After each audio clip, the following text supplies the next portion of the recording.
Happy Monday po mga bossing! Ngayong araw po pala ay may project nga po pala tayo dito sa ating maliit na backyard. Ngayon po ay mapapansin nyo mga bossing, ayan, pakilala ko nga rin po pala sa inyo si ating kaibigan at kumpare na si Paring Ak na magiging katulong ko sa paggawa natin ng TP mga bossing. Bali ayan, sinusukat-sukat niya na sobra po yung ating mga scrap po na bakal na pinaglumaan lang po yan mga bossing doon po sa ating maliit na range. Tapos may kaunti tayong mga bakal-bakal po dyan para ilalagay po natin sa ating TP mga bossing. Syempre po mga bossing, kahit papano dapat ay lagyan po natin ng bakal yung ating sisimentohin na TP mga bossing. Kahit po ilang peraso lang o 2 peraso, basta po may kakapitan yung ating semento sa paggawa natin ng TP. Bali na lang po mga bossing, yung tinuturo lang po natin na yan at yung ginagawa ng kaibigan po natin ay dinedemo lang po niya kung ganito po ang dapat nating gawin sa paggawa ng TP at lalagyan ng bakal. Pero sabi ko medyo kauntian lang natin kasi kulang tayo sa budget kaya okay na po yung dalawa-dalawa lang po yung bakal. Ayan, dinemo lang po niya mga bossing. Tapos puputulan pa po namin yan mamaya or ititiklop na lang mga bossing. Kaya ganoon lang po yung pamamaraan ng ginawa natin.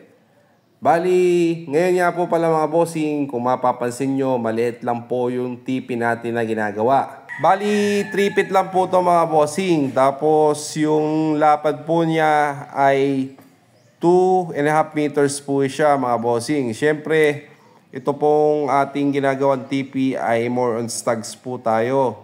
Pang stags po talaga na TP yung talagang prepare ko mga bossing. Dahil una, sa stags ay mas okay po yung medyo mababa ang TP. Pangalawa po mga bossing ay yung minimize po tayo ng space. Kaya mas pabor po sa akin yon mga bossing.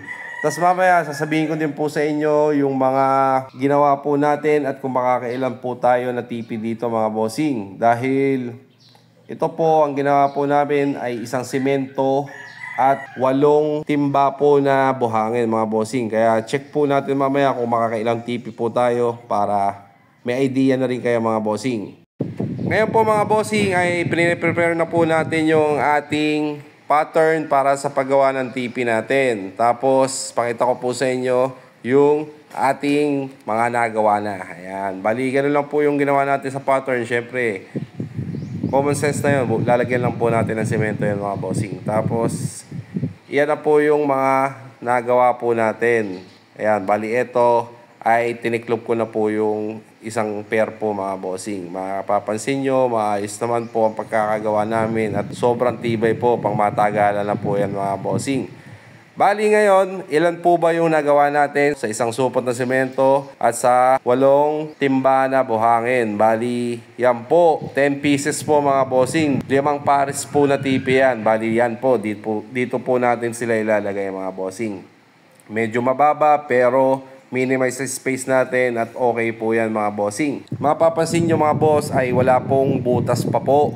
Bali ang gagawin na lang namin dyan ay babarenahan na lang po namin yan para sa kapitan po ng ating hapunan mga bossing.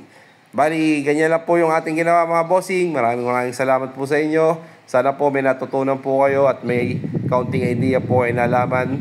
Thank you. God bless po.